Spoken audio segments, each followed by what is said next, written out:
Sovereign asks, is there any news on Orqa at all? Are they done as a company? Far from it. Far from it. Orqa still exists. They're not really very active in the hobby market. Read the Orqa manifesto. Blah, blah, blah. Drive the robotic revolution. Substance over hype. Blah, blah, blah, blah. All that nonsense. They just NDAA compliant. So they're making, NDAA compliant. That means not made in China components for multi-rotors. So they're focusing on the government market. My goodness. I'm sorry. I have a little bit of hiccups right now. I don't know why that is. I don't want to request a press kit.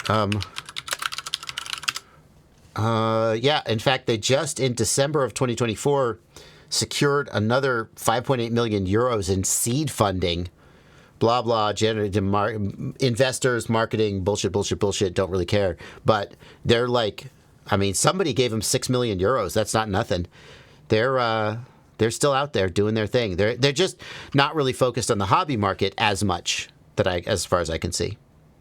I will say, we reported a lot on Orqa on the news over the years. The main thing Orqa has always said from the very beginning is there's not enough money in consumer FPV to fund making good consumer FPV gear. That's their feeling. They're an engineering firm who added an Orqa, which is their FPV part of it, or whatever, the Orqa FPV.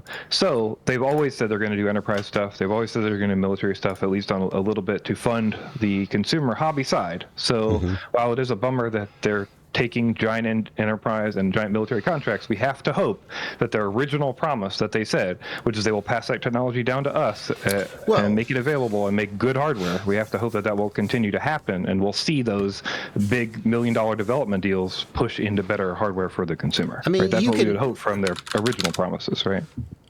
I feel like there's a little bit of an undertone to what you said, Blunty. You could buy their shit. Right? Oh, no. You could buy their shit. It's just super expensive because it's NDAA compliant. So it costs, so it costs 2x or 3x what Chinese-made stuff costs. Like, you can buy it. And the question is it that much better than the Chinese-made stuff that is available on the market? I don't know.